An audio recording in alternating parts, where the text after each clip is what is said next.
नमस्ते जोहार साथियों, स्वागत है आप सभी का आपके अपने चैनल विद्या विमर्श पर। मैं आपका संदीप भैया, जो आज से मैं आपके लिए शुरू करने जा रहा हूँ जैक यानी झारखंड एकेडमिक काउंसिल का कक्षा 8 बोर्ड का मॉडल क्वेश्चन पेपर। तो आज हम सबसे पहले देखेंगे सामाजिक विज्ञान सोशल साइंस का मॉडल पेपर। आपको बताते चलूँ कि ये मॉडल जो मैं सॉल्व करवाऊँगा ये हिंदी इंग्लिश दोनों भाषा के में मॉडल पेपर कराऊँगा। तो चलिए शुरू करते हैं। आज का पहला प्रश्न, भारत के पहले गवर्नर जनरल कौन थे? भारत के पहले गवर्नर जनरल कौन थे? Who was the first governor general of India? Who was the first governor general of India? तो वारेन हेस्टिंग। कौन थे? वारेन हेस्टिंग्स थे। सेकंड क्वेश्चन पे चलते हैं। लॉर्ड क्लाइव ने भारत का मानचित्र लॉर्ड क्लाइव ने भारत का मानचित्र तैयार करने की जिम्मेदारी किसे सौंपी? To whom did Lord Clive design the responsibility to preparing the map of India? तो किसको सौंपा गया था? ये सौंपा गया था लॉर्ड कॉर्नवालिस। लॉर्ड कॉर्नवालिस को। किसको? लॉर्ड कॉर्नवालिस को। थर्ड क्वेश्चन पे चलते हैं। राज्य हड़प नीति राज्य हड़प नीति किसने शुरू की?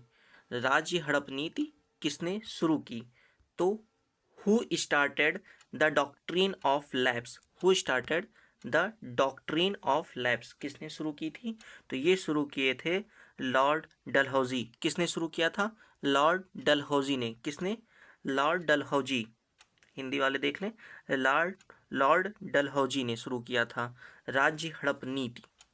ठीक है, आगे चलते हैं।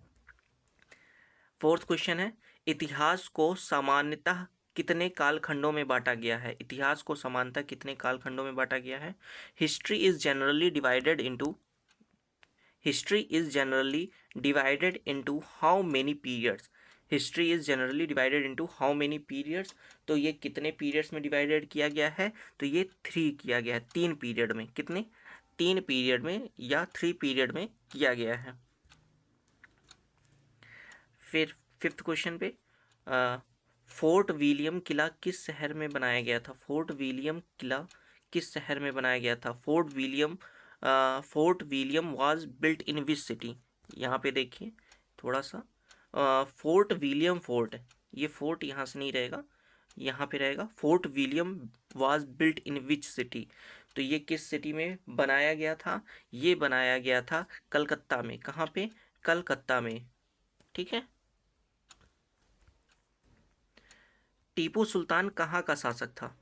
पूछा जा रहा है कि टीपू सुल्तान कहाँ का शासक था? Tipu Sultan was the ruler of. तो रूलर ऑफ कहाँ का था? ये था मैसूर का। कहाँ का था? मैसूर का था। ठीक है, अब आगे चलते हैं 7वें क्वेश्चन पे।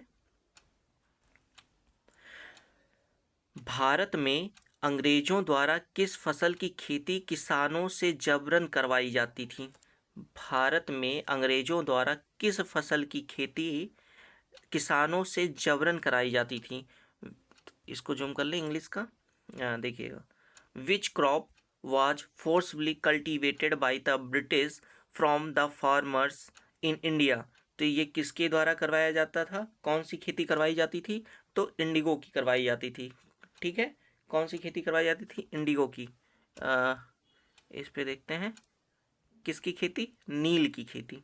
ठीक है, भारत में अंग्रेजों द्वारा किस फसल की खेती किसानों ने जबरन कराई जाती थी? नील की खेती। ठीक है, अब आगे चलते हैं। कोल विद्रोह कब हुआ था? कोल विद्रोह कब हुआ था? When did Kol rebellion take place? Kol rebellion take place कब हुआ था? तो ये हुआ था आपका 1831 टू 1832 तक, एडी तक। 1831 टू 32 एडी, 1831 टू 1832 ईस्वी पर। ठीक है, कोई दिक्कत यहाँ तक? आगे चलते हैं फिर 9th क्वेश्चन। भारत में पहली सूती कपड़ा मिल, भारत में पहली सूती कपड़ा मिल कहाँ स्थापित की गई? Where was the first cotton textile mill established in India? तो ये कहाँ पर किया गया था? ये किया गया था आपका मद्रास में। कहाँ पे? मद्रास में। Madras. When was the first cotton textile mill established in India? तो वो कहाँ पे किया गया था? मद्रास में। 10वां क्वेश्चन देखते हैं। 10वां क्वेश्चन कह रहा है कि 1857 की क्रांति का नेतृत्व रांची में किसने किया था? 1857 की क्रांति का नेतृत्व रांची में किसने किया था? हु लेड द रिवॉल्ट 1857 इन रांची? तो किसने किया था? ये किए थे विश्वनाथ सहदेव ने। किसने? विश्वनाथ सहदेव ने किया था। 1857 की क्रांति का नेतृत्व रांची में किसने किया था? विश्वनाथ सहदेव ने किया था। आगे चलते हैं। 11वां कह रहा है संथाल, मुंडा और उरांव किस राज्य की प्रमुख जनजातियां हैं? Santhal, Munda and Oraon are the major tribes of which state? तो ये किस स्टेट की हैं? तो ये हैं झारखंड। कहाँ के? झारखंड की। ठीक है, आगे चलते हैं 12वें पे। 1857 ईस्वी में, एक मिनट, 1857 ईस्वी के विद्रोह का तात्कालिक कारण क्या था? 1857 ईस्वी के विद्रोह का तात्कालिक कारण क्या था? यहाँ पे इंग्लिश में देखिए, what was the immediate cause of revolt of 1857? Immediate cause क्या था? तो इसका इमीडिएट कॉज था using fat cartridge. Using fat cartridge. अब देखिए हिंदी में इसका चर्बी वाले कारतूस का अफवाह। चर्बी वाले कारतूस का अफवाह। ठीक है, 1857 की जो विद्रोह तात्कालिक कारण जो था, क्या था? चर्बी वाले कारतूस का अफवाह। ठीक है, 13वें क्वेश्चन पे चलते हैं। किस दस्तावेज को भारतीय शिक्षा का मैग्ना कार्टा कहा जाता है? मैग्ना कार्टा कहा जाता है। तो which document is known as the Magna Carta of Indian education? Which document is known as the Magna Carta of Indian education? तो ये किसको कहा जाता है? ये कहा जाता है एक मिनट, उट्स डिस्पैच को। किसको? उट्स डिस्पैच को। मैग्ना कार्टा किसको कहा जाता है? इंडियन एजुकेशन को, भारतीय शिक्षा का, तो उट्स डिस्पैच को। अब आगे चलते हैं। 14th, सती प्रथा को दूर करने का श्रेय किसको है? सती प्रथा को दूर करने का श्रेय किसको है? Who was credited with abolishing the practice of sati? तो सती ये किसको है? ये है लॉर्ड विलियम बेंटिक को। किसको? लॉर्ड विलियम बेंटिक को है। सती प्रथा को दूर करने का श्रेय किसको है? तो लॉर्ड विलियम बेंटिक को है। इतनी बात समझ में आ गई है? अब चलिए देखते हैं 15th क्वेश्चन। इनमें से कौन स्त्री पुरुष तुलना पुस्तक के प्रकाशन से संबंधित है? एक मिनट, यहाँ दिख रहा होगा। स्त्री पुरुष तुलना पुस्तक के प्रकाशन से संबंधित है। Which of the following is related to the publication of the book gender comparison? क्या है? जेंडर इंग्लिश में है, देखिए ध्यान से देना कि जेंडर कंपैरिजन है और हिंदी में स्त्री पुरुष तुलना है। ठीक है, तो ये किसने किया था? ये किए लिखे हैं, इन किसकी पुस्तक है? ये है ताराबाई शिंदे की। किसकी? ताराबाई शिंदे की है। किसकी है? ताराबाई शिंदे की है। बात समझ में आ गई है? ताराबाई शिंदे की है। क्या है? Gender comparison. ठीक है, स्त्री पुरुष तुलना। अब देखिए, हिंदू विधवा पुनर्विवाह अधिनियम किस वर्ष लागू किया गया था? तो ये हिंदू विधवा पुनर्विवाह, ठीक है, हिंदू विधवा पुनर्विवाह, तो ये किया गया था in which year the Hindu widow remarriage act came into force? तो केम इनटू फोर्स कब हुआ था? 1856 ईस्वी में। 1856 में। कब हुआ था? 1856 में। ठीक है, 1856 में हुआ था। फिर चलते हैं आर्य समाज की स्थापना किसने की? आर्य समाज की स्थापना किसने की? Who founded Arya Samaj? तो आर्य समाज की स्थापना किसने की थी? दयानंद सरस्वती। किसने किया था? दयानंद सरस्वती ने किया था। बात समझ में आ गई? चलिए आगे। फिर है कि 18वां है कि बंगाल विभाजन के समय भारत का गवर्नर जनरल कौन था? Who was the governor general of India at the time of Bengal partition? तो बंगाल पार्टीशन में के समय भारत का गवर्नर जनरल कौन था? तो कौन था? लॉर्ड कर्जन था। कौन था? लॉर्ड कर्जन था। ठीक है, अब आगे चलते हैं। 19th, निम्न में से किससे अगस्त क्रांति के नाम से भी जाना जाता है? Which of the following is also known as August revolution? August revolution के नाम से किसे जाना जाता है? तो ये जाना जाता है आपको भारत छोड़ो आंदोलन। किसे? Quit India movement. ठीक है, अगस्त रेवोल्यूशन के नाम से भी जाना जाता है किसे? क्विट इंडिया मूवमेंट को, भारत छोड़ो आंदोलन को। आगे चलते हैं। झारखंड के कौन से हॉकी खिलाड़ी ने भारत को ओलंपिक, विश्व कप में एशियाई खेल तीनों में पदक दिलाने वाली टीम के सदस्य रहे हैं? Which hockey player from Jharkhand has made India Olympics and Asian Games all there? Who is a member of the medal winning team? ठीक है, क्वेश्चन समझ में आ गया कि झारखंड के कौन से हॉकी खिलाड़ी ने भारत के ओलंपिक, विश्व कप एवं ओलंपिक विश्व कप, ओलंपिक एक विश्व कप और एशियाई खेल में तीनों में पदक दिलाने वाले टीम के सदस्य रहे हैं? तो ये कौन रहा है? ये रहे हैं माइकल किंडो। माइकल किंडो कौन रहा है? माइकल किंडो। आगे चलते हैं। चंद्रमा के दक्षिणी ध्रुव पर पहुंचने वाला पहला देश कौन सा है? चंद्रमा के दक्षिणी ध्रुव पर पहुंचने वाला पहला देश कौन सा है? Which is the first country to reach south pole of the moon? South pole of the moon, तो ये कौन सा है? तो ये है भारत, अपना भारत, इंडिया। ठीक है। पवन चक्की किस प्रकार के संसाधन का उदाहरण है? पवन चक्की किस प्रकार के संसाधन का उदाहरण है? Wind mill is an example of which type of resources? Which type of resources, तो ये कौन सा है? रिन्यूएबल सोर्सेज, नवीकरणीय संसाधन, नवीकरणीय संसाधन। ठीक है, पवन चक्की किस प्रकार के संसाधन का उदाहरण है? तो ये है नवीकरणीय चक्की, रिन्यूएबल सोर्सेज। ठीक है। कोयला किस प्रकार का संसाधन है? Coal is what type of resources? तो कोल किस टाइप का है? तो कोल है, ये है आपका बायोटिक। कौन सा है? बायोटिक, जैव। ठीक है, कौन सा है? जैव संसाधन है। ठीक है, फिर आगे चलते हैं। 24वां, जिस संसाधन का उपयोग किया जा रहा हो तथा जिसकी मात्रा भी ज्ञात हो वैसे संसाधन को क्या कहते हैं?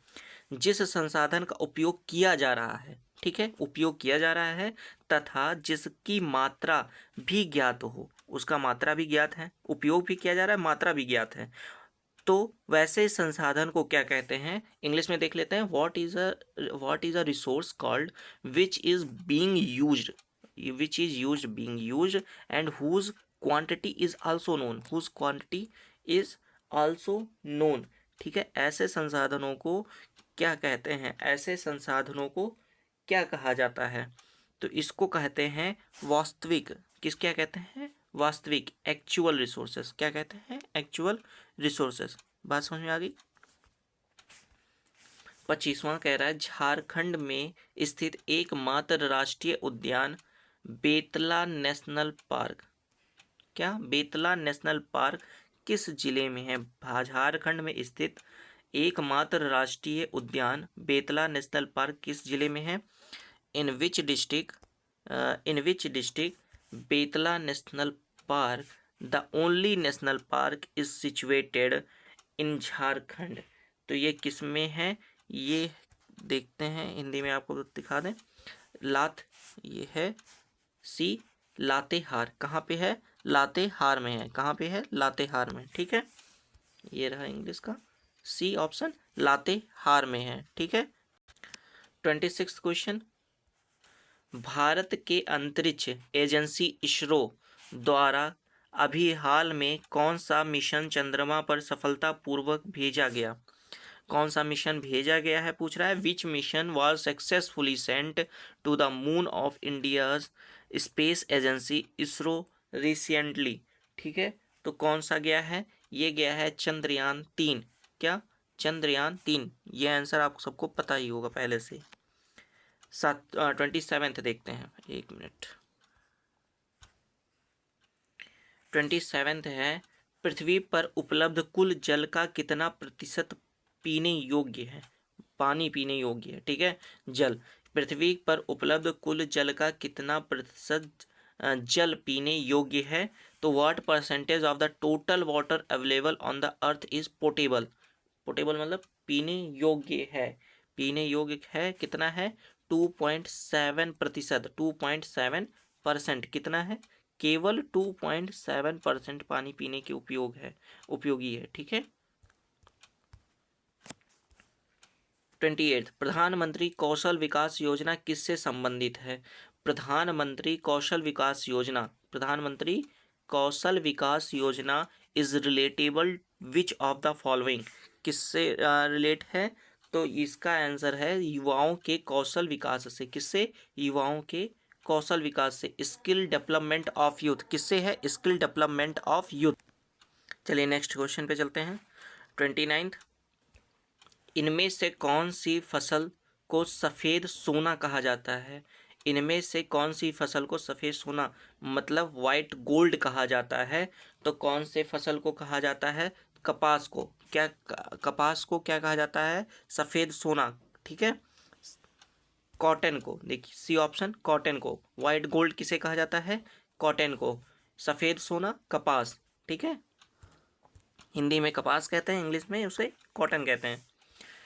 30th क्वेश्चन, एपीकल्चर किस चीज़ से संबंधित है? Apiculture is related to, apiculture किससे रिलेट करता है? तो ये है मधुमक्खी पालन से। किससे? बी कीपिंग से। किससे? Beekeeping. एपीकल्चर किससे रिलेट करता है? बी कीपिंग से। बात समझ में आ गई? आगे चलिए। 31, इनमें से जनसंख्या परिवर्तन के कारण हैं। Which of these is due to population change? इनमें से जनसंख्या परिवर्तन के कारण हैं, तो कौन से कारण हैं?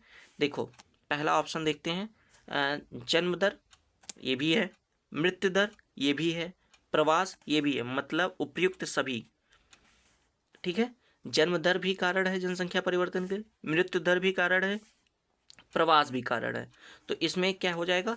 तीनों सभी, उपयुक्त सभी हो जाएंगे। तो इसमें देख लेते हैं पॉपुलेशन चेंज किससे है? बर्थ रेट से भी है, डेथ रेट से भी है, ट्रेवल से भी है। तो इसमें क्या हो जाएगा? All of the above. समझ में आ गया? आगे चलिए।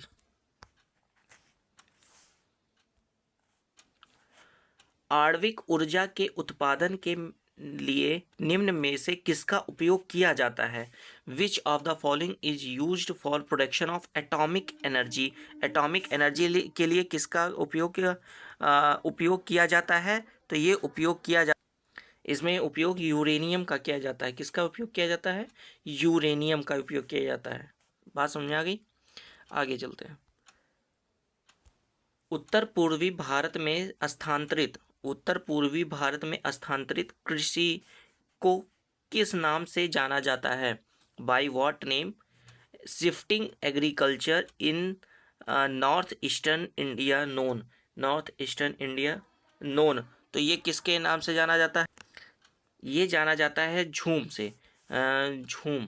ठीक है, एक मिनट, झूम से, ये झूम कल जाना जाता है। आगे चलते हैं। 2011 की जनगणना के अनुसार भारत की जनसंख्या घनत्व कितना है? भारत का जनसंख्या घनत्व कितना है? What is the population density of India according 2011 census? तो ये कितना था? ये था 382। कितना है? 382।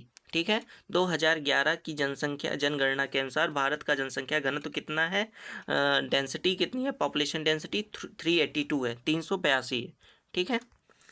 35वां क्वेश्चन कह रहा है कि उद्योग किस प्रकार की आर्थिक क्रिया है। उद्योग what is type of economic activity in of industry, ठीक है। ये किस कैसी प्रक्रिया है, तो ये है आपकी बी ऑप्शन है इसका द्वितीयक, ठीक है, द्वितीयक है। बात समझ में आ गई, सेकेंडरी है। अब आगे चलते हैं। 36 भारत एक संप्रभु राष्ट्र कब बना। भारत एक संप्रभु राष्ट्र कब बना, when did India became sovereign nation, तो ये कब बना था, 26 जनवरी 1950 को। कब बना था, 26 जनवरी 1950, 26 जनवरी 1950 को, ठीक है। संविधान द्वारा प्रदत्त मौलिक अधिकारों की संख्या कितनी है। प्रदत्त मौलिक अधिकारों की संख्या, what is the number of fundamental rights provided by the constitution, तो ये कितनी है, ये है आपकी, एक मिनट इसको हटा दें, 6 है, कितनी है, 6। बात समझ में आ गई। Fundamental rights, number of fundamental rights provided by the constitution कितनी है, 6 है, 6 है, ठीक। अब देखिए, आज़ादी के बाद भारत ने किस तरह की शासन पद्धति को अपनाया। आज़ादी के बाद भारत ने किस तरह की शासन पद्धति को अपनाया। What type of governance system did India adopt after independence, तो ये पूछ रहा है आफ्टर इंडिपेंडेंस गवर्नमेंट ने शासन पद्धति, भारत ने किस शासन पद्धति को अपनाया था, तो किस शासन पद्धति को, तो संसदीय शासन पद्धति को। किस तरह से, पार्लियामेंट्री रूल्स अपनाया गया है, ठीक है। 39 भारतीय संविधान धर्म को लेकर कैसा है। How is the Indian constitution regarding religion, तो how is the Indian constitution on regarding religion, तो ये कैसा है, ये है धर्मनिरपेक्ष। कैसा है, धर्म निरपेक्ष, सेकुलर है, ठीक है। क्या है, सेकुलर, धर्म निरपेक्ष। भारत की प्रथम महिला प्रधानमंत्री कौन थी। भारत की प्रथम महिला प्रधानमंत्री कौन थी, who was the first women prime minister of India, who was the first women, देखो याद ध्यान रखना, फर्स्ट वोमेन पूछा जा रहा है, first women prime minister of India, तो ये कौन थी, इंदिरा गांधी थी। कौन थी, इंदिरा गांधी, ठीक है। फिर आगे चलते हैं। सरकार को जन सुविधाओं के लिए पैसा कहाँ से आता है। Where does the government get money for public utilises, तो ये कहाँ से पैसा आता है, ये आता है कर से। कहाँ से आता है, कर से आता है, ठीक है, मतलब टैक्स से आता है, ठीक। आगे चलते हैं। इनमें से कौन भारतीय संसद तीनों अंगों से संबंधित है। Which of the following is related to the 3 organs of the Indian parliament, Indian parliament से कौन सारे अंग मतलब एक दूसरे से संबंध रखते हैं, ठीक है। तो कौन से एक दूसरे से संबंध रख रहे हैं, तो ये रख रहे हैं लोकसभा, राज्यसभा तथा राष्ट्रपति। अगर हम पहला ऑप्शन देखें, देखो मुख्यमंत्री नहीं रख सकते, राष्ट्रपति ठीक है, राज्यसभा ठीक है, विधानसभा गलत हो गया, इनमें से कोई नहीं, ये भी नहीं हो, तो अब यही ऑप्शन बचा है, लोकसभा है, राज्यसभा है, राष्ट्रपति है, ठीक है। मतलब लोकसभा, राज्यसभा एंड प्रेसिडेंट। बात समझ में आ गई। आगे चलते हैं। 43rd क्वेश्चन, लोकसभा में सदस्यों की अधिकतम संख्या कितनी निश्चित की गई है। लोकसभा में सदस्यों की अधिकतम संख्या, ठीक है, लोकसभा की अधिकतम संख्या, what is the maximum number of members fixed in Lok Sabha. कहाँ का पूछा जा रहा है, ध्यान देना, लोकसभा का पूछा जा रहा है, ठीक है, लोकसभा का पूछा जा रहा है, तो लोकसभा का होगा 552। कितने होंगे, 552, ठीक है। आगे चलते हैं। 44th क्वेश्चन, भारतीय संविधान के किस अनुच्छेद के द्वारा अस्पृश्यता का उन्मूलन किया गया। अस्पृश्यता का उन्मूलन किया गया? By which article of Indian constitution is untouchability, जो छुआछूत होते हैं, अनटचेबिलिटी वाज बीन अबॉलिश्ड, खत्म किया गया है, ठीक है, अबॉलिश्ड किया गया है। वो किस संविधान, इंडियन कॉन्स्टिट्यूशन के द्वारा, किस आर्टिकल के द्वारा, ठीक है, तो किस आर्टिकल के द्वारा किया गया है? तो ये किया गया है आर्टिकल 17। किसके द्वारा? आर्टिकल 17 के द्वारा। किसके द्वारा? आर्टिकल 17 के द्वारा, ठीक है। आगे चलते हैं। कौन सी योजना गरीब महिलाओं को निःशुल्क एलपीजी गैस कनेक्शन उपलब्ध कराने से संबंधित है?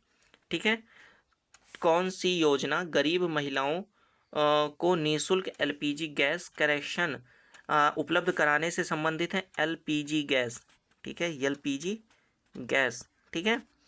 तो ये कौन सा है? तो ये है प्रधानमंत्री उज्ज्वला योजना। कौन सा है? प्रधानमंत्री उज्ज्वला योजना के तहत, ठीक है, प्रधानमंत्री उज्ज्वला योजना। आगे चलते हैं। है 46 क्वेश्चन कि देश के उच्च न्यायालयों की कुल संख्या कितनी है? देश में उच्च न्यायालयों की कुल संख्या कितनी है? तो ये संख्या 24 है। कितनी है? 24। कह रहा है what is the total number of high courts in the country? तो कितनी है? 24 है। बात इतनी समझ में आ गई? अब आगे चलते हैं। 47 क्वेश्चन कह रहा है FIR, FIR, एक मिनट फिर से लिख देते हैं, FIR, ठीक है। FIR का फुल फॉर्म क्या होता है? FIR का what is the full form of FIR? तो FIR का फुल फॉर्म क्या है? ठीक है, तो अब देखो, इसमें देखो पहला ऑप्शन ही है फर्स्ट इंफॉर्मेशन रिपोर्ट। कौन सा ऑप्शन है? First information report. F से हो गया फर्स्ट, I से हो गया इंफॉर्मेशन और R से हो गया रिपोर्ट। फर्स्ट इंफॉर्मेशन रिपोर्ट, इसमें देखो फर्स्ट इंफॉर्मेशन रिपोर्ट, ठीक है। आगे बढ़ते हैं। 48 क्वेश्चन, वैसे समुदाय जो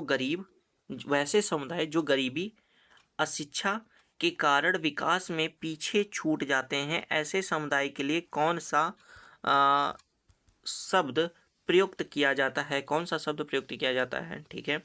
विच term is used for the communities which are left behind in development due to poverty और illiteracy? Due to poverty and illiteracy. अब कह रहा है जो समुदाय गरीबी और अशिक्षा के कारण विकास में पीछे छूट जाते हैं, ठीक है, उन्हें क्या कहा जाता है? तो वो हैं हस्याकरण। क्या है? हस्याकरण। Marginalisation, marginalisation. बात समझ में आ गया? मार्जिनलाइजेशन, ठीक है। देखो इसको तोड़ देना, मार्जिनलाइजेशन, ठीक है। 49 क्वेश्चन, सरकार ने बच्चों से संबंधित समस्याओं की शिकायत के लिए हेल्पलाइन नंबर शुरू किया है। इस चाइल्ड हेल्पलाइन का नंबर क्या है? इस चाइल्ड हेल्पलाइन का नंबर क्या है? The government has started a helpline number to complain about problems related to children. What is the number of this child helpline? तो ये चाइल्ड हेल्पलाइन का नंबर क्या है? ये है C1908। क्या है? 1098। क्या है? 1098 चाइल्ड हेल्पलाइन नंबर क्या किया गया है? 1098। सरकार ने बच्चों से संबंधित है, ठीक है, बच्चों से संबंधित है कि अगर शिकायत करे के लिए हेल्पलाइन नंबर, बच्चों की शिकायत की समस्याओं के लिए हेल्पलाइन नंबर कौन सा है? 1098। बात नहीं समझ में आ गई? 50th क्वेश्चन देखते हैं। विश्व तंबाकू निषेध दिवस किस तिथि को मनाया जाता है? On which date is world no tobacco day? World no tobacco day कब मनाया जाता है? तो ये मनाया जाता है 31 मई को। कब मनाया जाता है? 31 मई को। 31 मई को। कब मनाया जाता है? 31 मई को। यहीं पर हमारी ये प्लेलिस्ट, ये क्वेश्चन जो मॉडल पेपर है, ये आज का सामाजिक विज्ञान का, सोशल साइंस का ख़त्म होता है। लेकिन कल फिर दूसरे मॉडल पेपर्स आएंगे। कल हम लेकर आने वाले हैं, या तो हम इंग्लिश लेकर आएंगे या साइंस लेकर आएंगे, एक आपको कल पता चल जाएगा। तो अगर आपने अभी तक चैनल को सब्सक्राइब नहीं किया है तो चैनल को अभी तुरंत सब्सक्राइब कर लें, इस वीडियो को लाइक कर लें, शेयर कर दें अपने दोस्तों के साथ जिसको उनका भी मदद हो जाए। और दूसरी चीज़, आप कमेंट में बता सकते हैं अगर कोई भी दिक्कत है तो आप कमेंट में बता सकते हैं कि हाँ सर थोड़ा सा इसमें चेंजेस लेकर आइए। आपको कैसे समझ में, अगर समझ में आया तो बता दीजिएगा कि समझ में आ गया सर, नहीं आया है क्या दिक्कत हो रही है, वो हमको टाइप मैसेज कमेंट में करिएगा, मैं वहाँ पे जवाब ज़रूर दूंगा। ठीक है, धन्यवाद, जय हिंद।